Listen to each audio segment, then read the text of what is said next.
Os caminhos de Paulo em Cristo. 1 Coríntios capítulo 4, versículo 17. Antes de sermos salvos, quais eram os nossos caminhos? A Bíblia responde: cujas veredas são tortuosas e que se desviam nos seus caminhos. Provérbios capítulo 2, versículo 15. Era assim como o Senhor diz em Isaías capítulo 55, versículo 8: os meus pensamentos não são os vossos pensamentos, nem os vossos caminhos os meus caminhos. Pois todos os seus caminhos justos são. Deus é a verdade, e não há nele injustiça. Justo e reto é. Deuteronômio capítulo 32, versículo 4.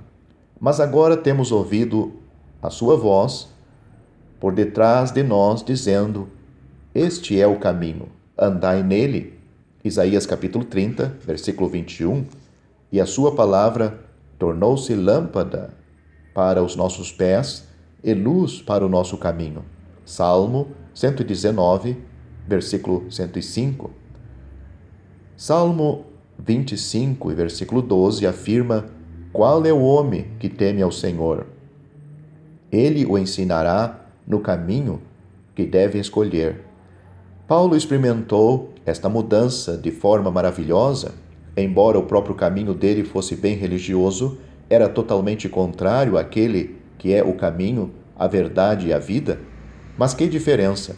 Agora não somente anda nos caminhos do Senhor, mas também se identifica com ele tão completamente que pode chamá-los os seus próprios caminhos. Assim, ele envia Timóteo aos Coríntios para lembrar-lhes os meus caminhos em Cristo, como por toda a parte ensino em cada igreja. 1 Coríntios capítulo 4, versículo 17. No contexto de 1 Coríntios, os caminhos de Paulo em Cristo, os quais, é claro, são os caminhos de Deus para nós também, podem ser resumidos sobre 3 cabeçalhos. Primeiro, autoridade reconhecida. Segundo, santidade radical. E terceiro, liberdade responsável. Vamos examinar esses 3 pontos agora. Primeiro, o caminho de autoridade reconhecida. A partir dos primeiros versículos de 1 Coríntios, é evidente a ênfase no senhorio e, portanto, na autoridade de Cristo. Nesta epístola, o título Senhor é encontrado cerca de 60 vezes e se usa em relação a todos os diversos assuntos que o apóstolo aborda, quer seja unidade, o evangelho, serviço, disciplina na igreja, liberdade cristã, casamento, relacionamentos, reuniões, ressurreição ou saudações aos irmãos. Tudo se vê em relação ao reconhecimento da autoridade do nosso Senhor Jesus Cristo. Na igreja local, a sua autoridade é reconhecida e confessada de 2 maneiras: audivelmente e visivelmente. Paulo mostra que o reconhecimento audível do Senhor e o senhorio de Cristo é uma característica fundamental de uma igreja cristã. Todos os que, em todo lugar, invocam o nome de nosso Senhor Jesus Cristo, Senhor deles e nosso. Capítulo 1, versículo 2. O reconhecimento visível da sua autoridade se vê no uso do véu pelas irmãs, capítulo 11, versículos 1 a 16, e nos emblemas do pão e do cálice, que representam o corpo e o sangue do Senhor, capítulo 11, versículos 23 a 29. A epístola também deixa claro que todas as áreas das nossas vidas individuais e familiares devem estar sobre a sua autoridade. A vontade do Senhor deve ser procurada e obedecida, não só nas decisões mais importantes, tais como a opção de casar-se ou permanecer solteiro, no capítulo 7, e até nos pormenores da vida diária, nos capítulos 8 e 10, quer comais, quer bebais ou façais outra qualquer coisa, fazei tudo para a glória de Deus, capítulo 10, versículo 31. O segundo ponto, o caminho de santidade radical. A princípio, Paulo se dirige aos coríntios como santificados em Cristo Jesus, chamados santos, capítulo 1, versículo 2. Embora houvesse muitas áreas de suas vidas que não correspondessem ao ideal, a sua posição diante de Deus era de um povo separado do mundo para pertencer a ele. No capítulo 3, ele dá ênfase à santidade da igreja local. Se a santidade convém à tua casa, Senhor, para sempre. Salmo, capítulo 93, versículo 5, era verdade com respeito ao templo de Jerusalém, quanto mais com respeito àquilo que é a habitação de Deus, não apenas no sentido figurado e cerimonial, mas na realidade, porque é assim que o apóstolo foi inspirado a falar da igreja local em 1 Coríntios capítulo 3, versículos 16 e 17. Não sabeis vós que sois o templo de Deus e que o Espírito de Deus habita em vós? O templo de Deus, que sois vós, é santo. A santidade da igreja local não somente se vê na palavra santo, mas também na palavra traduzida templo. É uma palavra que nunca é usada para falar dos átrios e prédios do templo em geral, sempre significa o santuário interior, a habitação da presença de Deus.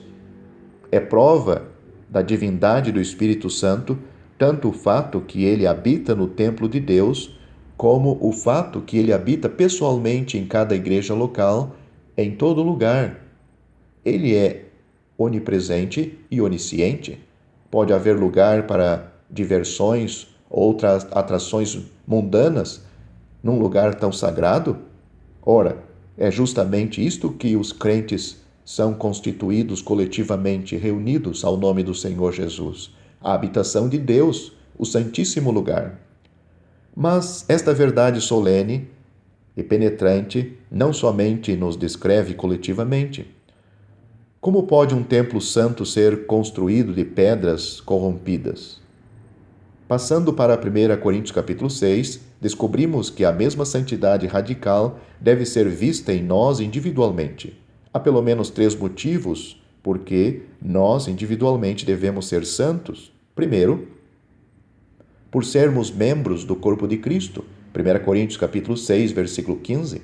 Segundo, porque nosso corpo é o templo, a mesma palavra que se usa no capítulo 3 do Espírito Santo, versículo 19 do mesmo capítulo 6. E terceiro, porque fomos comprados por bom preço, o precioso sangue de Cristo, versículo 20.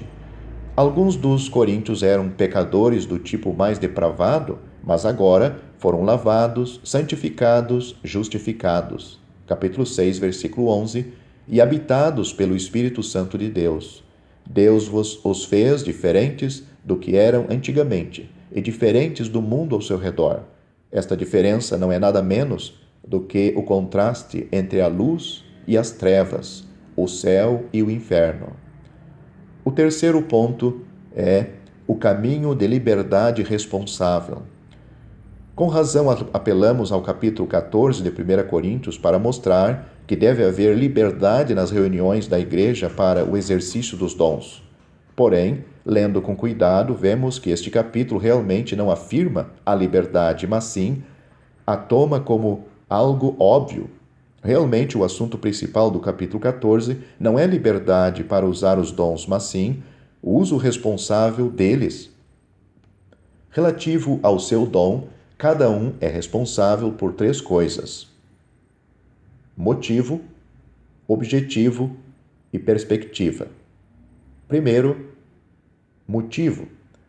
O capítulo 12 ensina a soberania de Deus na distribuição dos dons e o capítulo 14, a responsabilidade do homem no uso deles. Entre estes 2 capítulos, há o capítulo 13, que mostra a importância do verdadeiro amor cristão. Este é o caminho mais excelente do qual Paulo tinha falado no último versículo do capítulo 12. Não há um caminho mais excelente em vez de usar os dons, mas sim uma maneira mais excelente de usá-los. Capítulo 14, versículo 1. Não motivado por rivalidade ou egoísmo, mas sim pelo amor que não é invejoso, não se ensoberbece, não busca os seus interesses, capítulo 13, versículo 4, todas as coisas sejam feitas com amor, capítulo 16, versículo 14. Segundo objetivo, o resultado do uso dos dons deve ser a edificação de todos. Paulo mostra que, tendo em vista este objetivo, é possível que seja necessário ficar calado para que outro irmão, cuja contribuição seria mais edificante, possa usar o tempo com mais proveito. Sem dúvida, os presbíteros têm muita responsabilidade nestas coisas e precisam de sabedoria e discernimento a fim de encorajar os que poderiam trazer mais benefício aos santos.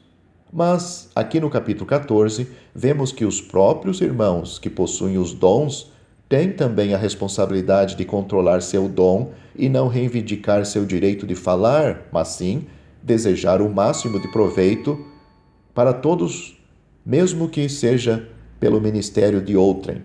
Faça-se tudo para a edificação. Capítulo 14, versículo 26. Terceiro ponto, perspectiva. Um artista usa perspectiva a fim de indicar no quadro a distância entre objetos e seu tamanho relativo. Ele coloca algumas coisas em primeiro plano e outras mais no fundo a fim de ter composição e ordem no quadro. Isso é importante também no exercício dos dons espirituais. A igreja local não é para ser um palco onde se destacam personalidades e onde cada irmão tem de ter a sua vez. Deus deu a variedade de dons para suprir as necessidades dos santos. Portanto, devem ser usados de tal maneira que a concentração dos crentes não fique sobrecarregada e, um por um, sempre com ordem a respeito e respeito mútuo. Assim, na reunião, cada um precisa discernir exatamente o momento certo para contribuir com a sua mensagem ou perceber se ela realmente não se encaixa naquela ocasião. Tudo deve ser feito de uma maneira ordeira. Isto tem muito a ver com o testemunho da igreja local. Ela representa Deus na localidade onde se reúne e deve demonstrar que Ele não é Deus de confusão, senão de paz. Capítulo 14, versículo 33. Faça-se tudo decentemente e com ordem. Capítulo 14, versículo 40. Assim, os caminhos de Paulo são os caminhos de Deus. Que tenhamos satisfação em pensar como Deus pensa e andar nos seus caminhos, fazendo-os os nossos próprios caminhos, até que volte o Salvador.